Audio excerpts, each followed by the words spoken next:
Hey guys, Buffer Gaming here, bringing you back another video, and today we're going to talk about the Special Operations mode that was revealed by Infinity Ward today with this trailer that you can see in the background. So first off, getting into the details here, what you do in this mode is you take place as part of the Global Alliance Armistice, which is a joint force of the Allegiance and the Coalition operations. So you have all the operators working together from those two factions, and it's led by Kate Laszlo, CIA, who's that character we see talking to Captain Price in the single player trailer, and then also from the Coalition side we see is led by Sergeant Kamarov from the FSB. So that's a throwback to COD 4 and Modern Warfare 3 from Kamarov in those games. Strike teams of 4 execute missions of multi-phase objectives, so those are what's called operations. And what you're doing here is you're against the Alcatel army. So your joint forces here against Alcatel army to basically stop nukes and capture HVTs or high-value targets. And this will be an overarching story of Modern Warfare. So this is going to be a continuation of the single-player story, and the good thing is it'll translate throughout all 3 modes in Modern Warfare. So what you're doing, Spec Ops will translate via unlocks and ranking to multiplayer as well as single player, and vice versa. So what you do in multiplayer will carry over to all these modes, and with single player the same thing will happen as well. So if you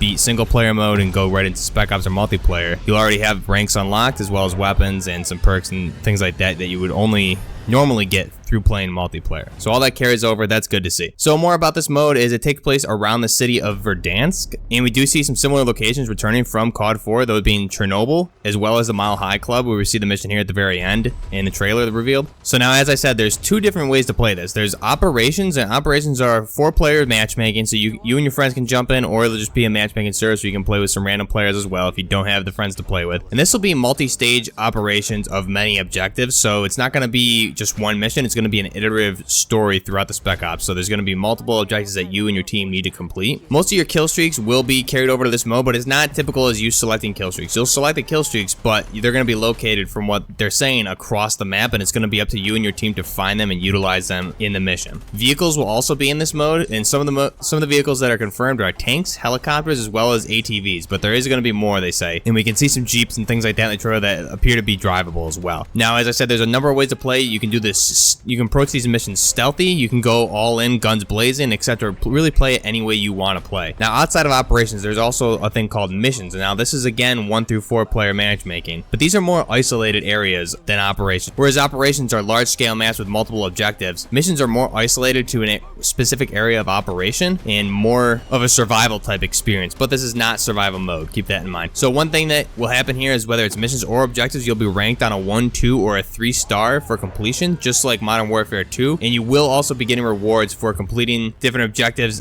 whether it's an operation or a mission within a specific time. If you can beat the Infinity Ward time, that'll also be some bonus points, but you'll take things out of this, such as different unlocks that you can equip in single player as well as multiplayer. So hopefully this is going to be things like weapon attachments, maybe different skins for operators, things like that, where if you play and put in the time, you should get rewarded to have something. And I think that's okay to have an edge in the battlefield, whether it's a specific gun that's unlocked through this mode. I know that we just leaked that some new weapons were coming to the game, such as the AK-12, etc. So let's say, for example, the only way to get the AK-12 is to get a 3-star in one of the operations, right? I think that's fair, and it would incentivize players to play that mode and do it well. And it sounds like what they're saying is there's a lot of replayability within this modes. So another little bit of information here, there's roles that are going to be returning to Spec Ops. I don't think we've seen this in the past, but what we have here is similar to almost like a Battlefield model, is we have 6 roles that you'll be able to choose from before you start an operation or a mission. That's going to be Assault, Recon, Engineer, Demo, Medic, and Heavy. So each role is going to have its own field upgrade and class perk that goes along with it that you'll have to choose before the operation or the mission starts. And it sounds like from what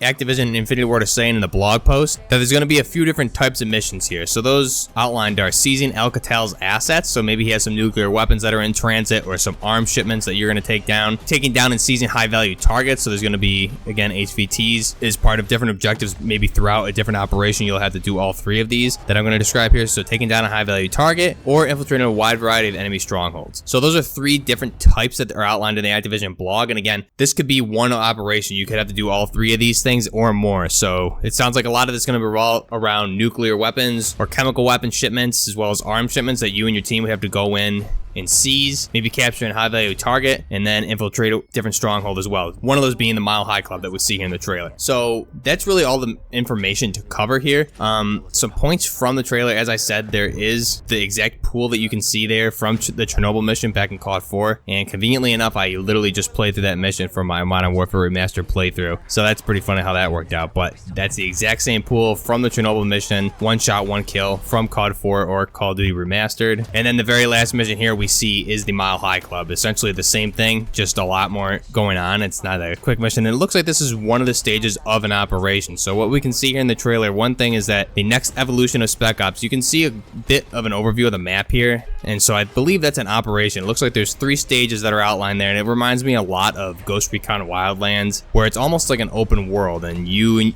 your team can choose how you want to approach these different objectives within the operation and which one you want to take out first. But in the background, again, it looks like they're infiltrating into a city, and then from that city, they're transitioning almost on a car chase, and then taking control of that airplane for that Mile High mission. And it looks like that's how one of those missions ends off, is with the Mile High. And again, this is taking place in and around the city of Verdansk. So when we see Chernobyl there, it seems like this is gonna be one of the operations that may stretch into Chernobyl. And since Verdansk is a made-up Russian city for this game in particular, it could be located close by to Chernobyl, and also give us the possibilities of an open map where you have to travel around. And then at the end here, we see what looks like a tease for Emran Zakiya at the very end. You can't see his face, but again, he's wearing similar clothes. It's really hard to tell. You can't see his face, and he has the Desert Eagle. So that's really the giveaway, is he has the Desert Eagle, and he's approaching with the same mannerisms to this downed soldier as Zakiya did in the COD 4 campaign. Other people are saying it could be General Shepard, as well as some other characters as well, but it's really hard to tell. Again, it probably is a returning character, most likely Zakiya. In this shot, though, he does have both of his arms, so this may be obviously a different world, so he doesn't necessarily have to only have one arm, but you can see